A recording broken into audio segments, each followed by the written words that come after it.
the opportunity to let me be part of something special. Um, the New England Patriots has always been a special organization, and I've always watched from afar. And when I got drafted by Minnesota, and I think I said this a couple weeks ago, I felt obligated to trying to bring a Super Bowl to Minnesota. And this season's still not over. Do I know what next season and the future is going to bring? No, I do not.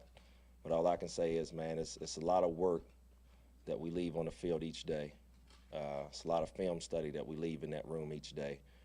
I know how hard these guys work here in New England, and the only thing that I really tried to do is take what the best coach in football history has brought upon me, or the knowledge that he's given me about the game of football, and I tried to just sprinkle it off, to the guys the best way I know how. So, I'm gonna go ahead and end this interview. I have my family to see. Definitely down that we lost this game, because I didn't really expect for us to lose this game, knowing that, we had a few things that we had to clean up. But like I said, they played a good game. I wish we could have had that 3 at the end of the half. Maybe it could have been different, maybe not. But, I don't know how many more times I'm going to be up here in New England, but I'm going to leave the New England Patriots, Coach Belichick, man, with a salute, man. I love you guys. I miss you. I'm out. If you heard that clip, then you heard him clearly criticizing the current, when he was on Minnesota, their current coaching staff. And also, it seems like he still has a love affair with the New England Patriots. Anytime, and one of my pet peeves, I can't stand when people say no disrespect. Because when you say that word, no disrespect, you really want to disrespect me, but you just don't want a confrontation. So when he says no disrespect to the guys in the Vikings locker room, come on, man, how you think people going to take that? People going to feel disrespected by you. Like, you supposed to be on our team, on our side, out there fighting on the gridiron, then you're going to say no disrespect. It's just that New England is the best team I ever been with. I never wanted to leave these guys. Come on, man. No disrespect, but I disagree with you. No, I'm just playing. But yeah, I think Randy Moss coming to DC would be great. Honestly, I mean, we would stop running deep passes to Anthony Armstrong that are over his head, or he can't hit in the stride. Randy Moss can be the deep threat. And honestly, in terms of protection, and I'll say this much, in terms of protection, if you have a Randy Moss, it makes defenses scared to actually blitz the Redskins offense, because they're scared of having single coverage on Randy Moss. So it puts that element into play. So, I mean, I think Randy Moss would be good. We need a threat. I mean, you see what Randy Moss has done for Percy Harvin. You've seen that. Could you imagine what he could do for Santana Moss? Man, I have Joey Galloway. Good God. Get out of here, Joey. We don't need you. Is he playing the orthopedic cleats? I think so. Oh, man. I have one reason why I do not want to see Randy Moss in a jersey.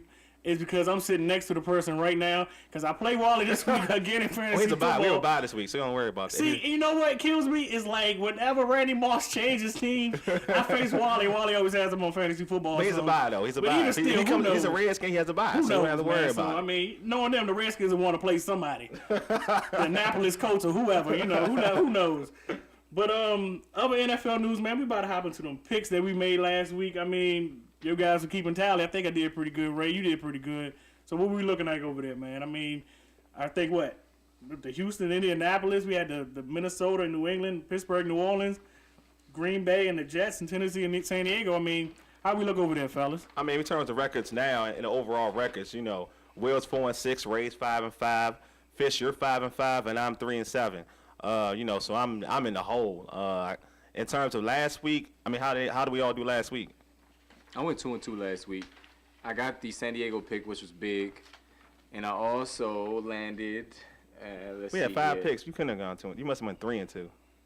I picked Houston, New Orleans. Oh, okay, my bad. I picked New England. Did they win? Yeah, of course, absolutely. So I went 3-2. Thanks, you helped me out. I had to. New Orleans and San Diego were the big ones because those are upsets. The Jets was I thought was an obvious pick, and they lost. So most of us picked the Jets here. So it is what it is. Well, I did pretty good on my 2 upsets. I mean, I had New Orleans and Green Bay. I kind of wanted to go against the grain right there, because everyone else is going with the Jets and the obvious pick. So I went with the upsets. They came through this week. Hopefully they can keep it going. But, I mean, it's just picks. They ain't making me no money, though. So I give y'all credit. You picked Green Bay and New Orleans. That was a good pick, honestly. That Green Bay pick especially was a good pick. I wish Aaron Rodgers would have put up a little bit more points than Mason Crosby, but he ain't really do too much. But our picks for this week, though, man, we're going to start off. We got Kansas City and Oakland. I'm staying with the black hole right here in Oakland, man. They've been playing, like, great ball recently. I mean, Jason Campbell, McFadden, man, you thought he was back in Arkansas. So, I mean, which direction you guys going in with this one? I'll take Oakland, even though I have Kansas City's defense in fantasy football. I'm going to go with Oakland. I think that Jason Campbell is leading the Oakland resurgence now. I'm going with Oakland. Jason Campbell is starting to click with his receivers. And, you know, they have that powerful running game with McFadden and Bush. And then we're going to go to your squad, Ray. Atlanta, Tampa Bay. Man, I'm going to have to go with another upset here. I'm going to go with Tampa Bay. Josh Freeman. You know, man, you don't ride that Mike Williams train, man. You know, he been coming through. And recently, LeGarrette Blount, man, he's been punching Bama's left and right. So I'm going to go with the upset right here. I'm going to go with Tampa Bay. ATL, enough said. I'm going to go with Tampa Bay also. I'm going to go with Atlanta. That Ryan and Roddy White connection is going to be too much for him. Then we got, a big game right there. The Colts and the Eagles. I mean, Will, I'm going to start off with you, though, man. I'm going to go with the Colts here. I think they're going to keep it moving. Where do you go? Are you going to go with your Birds here, or what's up? I'm totally objective when it comes to making these picks, so I'm going with the Indianapolis Colts. Just to be honest with you. No, I just think that offensively with Vic coming back, I think there isn't that continuity. He's had a couple of weeks off with the receivers and the offensive line. If, Jason Peters is still pretty banged up against Dwight Freeney one-on-one, I think that's a matchup that Dwight Freeney's going to win 70% of the time. Don't you over there, Waller? Well, I got the upset. I'm going with Philly. I think Philly has this game. I think LaShawn McCoy is going to. I mean, he's going to kill. I think he's going to kill that week. I think that I think Freeney and Mathis are not going to contain. They're going to just come up and try to rush Vic, and Vic is going to run right by them. And about you, Ray? I'm taking Indianapolis. I want to see Vic get away from Freeney and Mathis. He couldn't get away from Simeon Rice back in the day, so I don't see him getting away from them. Well, the one thing I want to see with that matchup is how the Colts have a lot of speed on defense, which really helps them a lot. And I think they may be able to contain Vic a little bit, but I really want to see how he goes about running past Freeney and Mathis. We'll see about that game. And then we have Miami and Baltimore. I guess I'm going chicken box here, man. I'm going Baltimore. What about you? What about Will? You a Morgan State alum? You gonna stay in Baltimore, or you gonna go down on White Willie's? I'm gonna stay in Baltimore. I think that Baltimore's defense and their run game would be too much for Miami in a cold weather game. What about you, Wal? I'm gonna go with Baltimore. You're giving Ed Reed and Ray Lewis an extra week to study for Miami. That's just too much for that Ravens defense. And then you look out for Chad Henne. He tends to lock on wide receivers. That's going to be even easier for Ed Reed to pick him off. What about you, Ray? I'm going Baltimore, but don't be surprised if it's close. Look how Buffalo played them. I got to be in 3 points. Probably, hopefully, Billy Gunn can kick a field goal. I got him in a fantasy league. But San Diego, Houston, Fifth Ward, San Diego. I mean, man, I'm going Third Coast, Houston, sipping lean. Paul Wall, comedian. I think Slim Thug plays for the Texans right now, so I'm going with Houston. Well, I think that San Diego, off the impressive win last week, I think this is going to be the start of their run, their annual run. So I'm picking San Diego. I agree. I was going to say the same thing, but anyway, yeah, I'm going with San Diego. North Turner gave him a motivational speech last week. Can you even give those? Hey, I heard he riled him up back then. So, I mean, during the halftime. So I'm going with San Diego. They seem amped. I'm going with Houston. Will, we told you about San Diego last week. You didn't listen, and now you want to hop on the bandwagon. But I'm going with Houston, coming off that loss. And have y'all seen San Diego? Other than the Redskins, I think they've been in the tightest games all year. Mike Tolbert.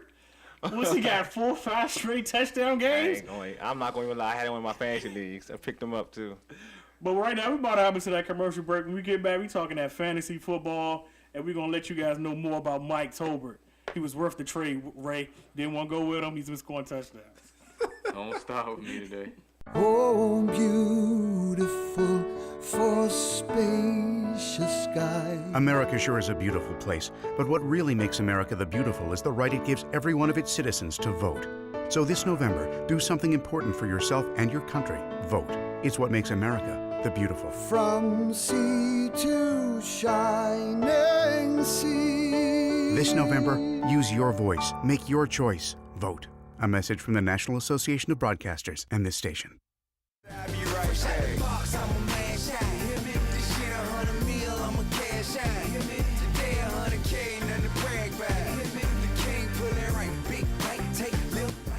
Welcome back to the Urban Sports Scene, man. We're about to hop into that fantasy football. I mean, how everybody players do last week? Good, bad, ugly? What's up? This was my another bad week for me. I went 1-2 in all three of my leagues. The one victory was against Ron. Thanks, Ron. I lost in my other money league by 12 points. I had Arian Foster. I was down by